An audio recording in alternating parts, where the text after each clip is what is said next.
Prince Harry is struggling to move on.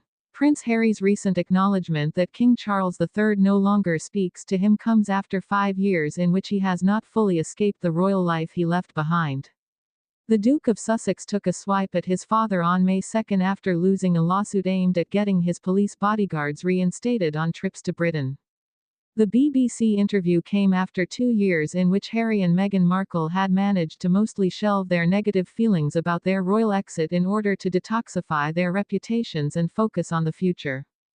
Strikingly though, that 2-year period has seen Meghan reinvent herself with a series of new projects, while Harry's biggest moments have all had their roots in the royal career he left behind in Britain.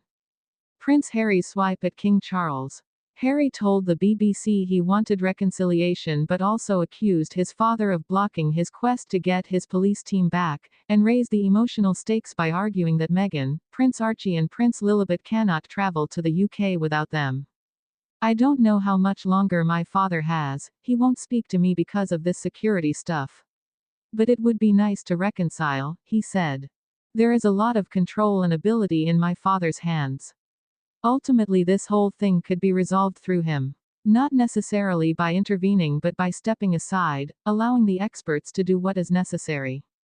At one point, such criticism by Harry of his family were a semi-regular occurrence, but the prince's broadsides largely stopped after the release of his book, Spare.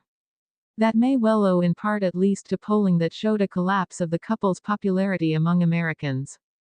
Either way, the strategic pivot was signaled in February 2023 when their spokesperson at the time, Ashley Hansen, confirmed the departure of staff members involved in those vital, look-back projects, as Harry and Meghan, now look forward. And Meghan has looked forward, with As Ever, an online shop selling lifestyle products, with Love, Meghan, a Netflix cooking show that is heading for its 2nd season, and Confessions of a Female Founder, her 2nd podcast. Prince Harry's biggest projects. Yet, Harry's biggest moments during those 2 years have all been tied to his past life as a working royal. The lawsuits over his police security were a literal attempt to force the British government to restore the level of protection he had as a working royal on visits to the UK. And his swipe at Charles when he lost the case echoed the narrative from his Look Back Oprah Winfrey interview, in which he said, "My family literally cut me off financially, and I had to afford security for us."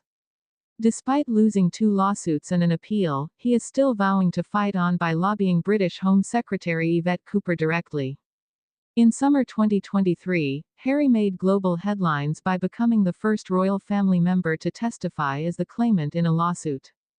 And it triggered a high for Harry when he won against Mirror Group newspapers, though the damages awarded to him were not huge at £140,000, about $185,000. The case revolved around the conduct of tabloid journalists decades ago, with some allegations dating to the Princess Diana era and much of his evidence relating to a past relationship with ex-girlfriend Chelsea Davy.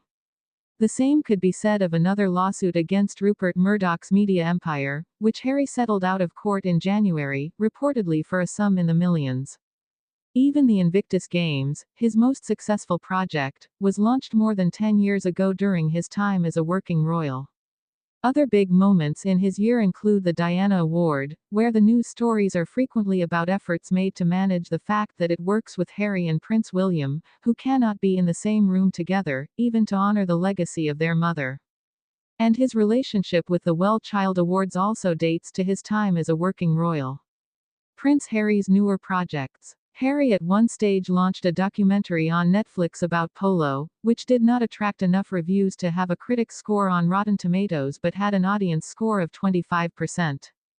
And even polo will always be linked to the royal family, who are famous for playing the sport.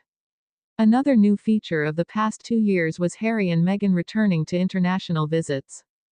Yet, again the move so closely mirrored their past royal lives that the British High Commissioner to Nigeria had to clarify to local media that they are visiting in a private capacity, not an official one, in May 2024. The closest Harry has come to getting up and running with a completely new project has been the Archewell Foundation Parents Network, a support network for parents whose children and families have been impacted by online, social media harm, according to the couple's website. No doubt, it is a worthwhile cause, though it is yet to create the kind of show-stopping moments that Sussex fans have grown accustomed to. In short, some will like Meghan's podcast, TV show and lifestyle brand, and others will not, but either way she has moved on, and that is something Harry appears to have found far more difficult.